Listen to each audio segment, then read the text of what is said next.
ayva çekirdeği jeli yapıyoruz. Öyle güzel bir krem haline getireceğiz ki bunu. Hadi hemen başlayalım. Lekeler, kırışıklıklar çekirdekte saklı arkadaşlar. Çöpe atmak yerine bu harika kremi siz de deneyebilirsiniz. Ben her sene ayva vakti geldiğinde mutlaka bu çekirdekleri biriktirir ve o güzel jeli alırım. Ayvayı yedik arkadaşlar. Çekirdeklerini hadi bir alalım. Hemen jelini yapalım.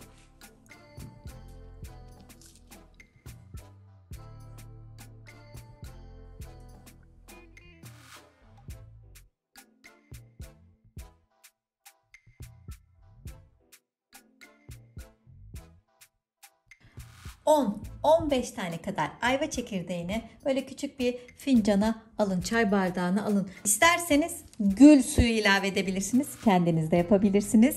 İsterseniz oda sıcaklığında normal içme suyuyla da yapabilirsiniz. Bana sorarsanız gül suyunu tercih edin derim. Çok daha güzel oluyor. Gözenekleri sıkılaştırıyor, tazeliyor, ferahlıyor. O yüzden ben gül suyu ekleyeceğim. 10-15 tane kadar ayva çekirdeğinin üzerine gül suyu ekliyorum. Ölçüleri arttırıp buzluğa atabilirsiniz bunu. Saklama kaplarına koyup silikon buz kaplarına koyup atabilirsiniz. 1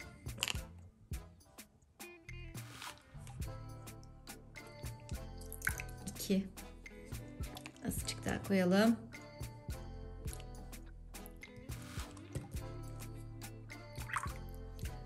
3 yemek kaşığı gül suyunu ayva çekirdeklerinin üzerine koydum. Bunun ağzını kapattım herhangi bir şey geçmesin diye. İster buzdolabında ister dışarıda bunu bir gece bekletiyorsunuz. Bakın ne oluyor şimdi. Ve bir gece sonra güzel bir jel oluyor. Kokusu çok güzel, dokusu çok güzel, faydası çok güzel. Bakın bunu yalnız akşam aklınıza geldi. Hemen şöyle bir karıştırın. Birkaç saat sonra tekrar aklınıza geldi. Karıştırın.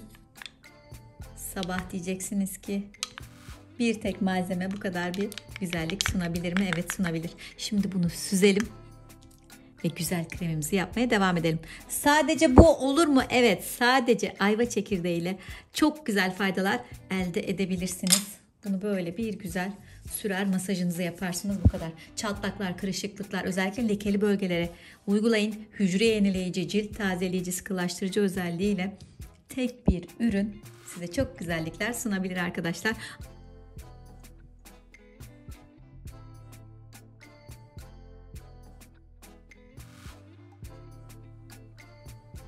Kıvam bu arkadaşlar.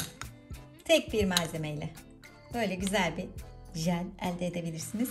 2 yemek kaşığı dolusu ayva çekirdeği jelimizi hazırlamış olduk. Devam. Aloe vera jel geldi. İsterseniz bitkisinden çıkartıp kendiniz de yapabilirsiniz. Yoksa bildiğiniz bir markada kullanabilirsiniz. Ayva çekirdeği jeliyle aynı ölçüde aloe vera jeli ekliyorum. 2 yemek kaşığı. Bu ikili harika. Ayva çekirdeği, aloe vera jeli. Ama daha güzelini yapacağız. Ne kullanacağız? Nar çekirdeği yağı kullanacağız arkadaşlar. Bunu da kendimiz yapacağız. Ben özellikle göz altına kullanmak istediğim için nar çekirdeği yağı ekleyeceğim. Eğer yoksa eklemek zorunda değilsiniz. Birazcık zeytinyağı, sızma zeytinyağı, kantaron yağı, üzüm çekirdeği yağı da işinizi görür. Ama nar çekirdeği yağı göz altı için harika, ondan ekleyelim. Bu sefer tatlı kaşığına geçtim. Yarım tatlı kaşığı nar çekirdeği yağı. Müthiş. Bu kadar da olur ama durmak yok. Ben biraz da jojoba yağı ekleyeceğim. Biraz da jojoba yağından eklemek zorunda değilsiniz. Varsa böyle bir 10 damla kadar, yarım tatlı kaşığına yakın 10-15 damla kadar jojoba yağı ekleyin. Cildimizdeki yağ en yakın olan yağlardan biri. O yüzden cildimizi yağlandırmadan bize nem veren, kuruluğu gideren çok müthiş bir yağ arkadaşlar. Ve son olarak E vitamini. Ömrünü uzatalım, kırışıklıklarımızı açalım. Yoksa eklemiyoruz, varsa ekliyoruz. Biliyorum her şeyin fiyatı arttı. E vitamininin de fiyatı arttığını söylüyorsunuz. Kullanmak zorunda değilsiniz. Ama bir tane aldıysanız böyle, hadi ölçüyü azaltayım, çok gitmesin. Bu sefer 5 damla koyalım.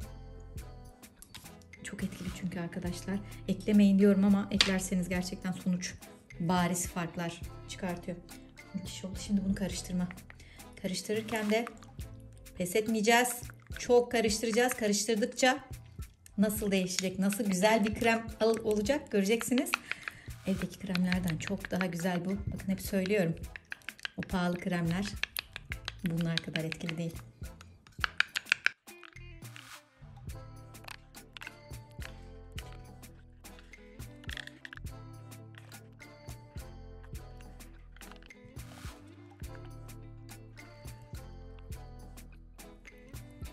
Bakın nasıl katılaştı.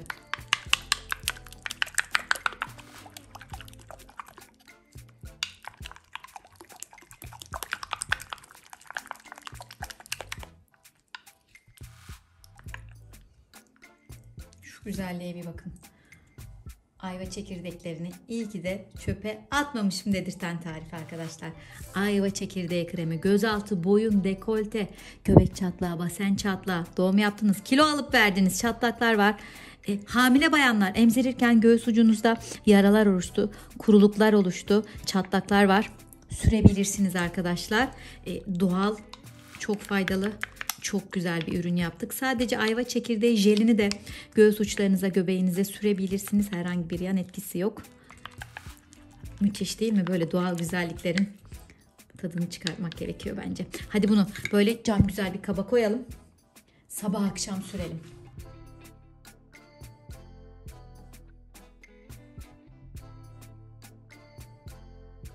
Fazla geldi. İlla ki sevdiğiniz bir arkadaşınız vardır. Bu da onun kısmeti. Bunu da hazırlayalım.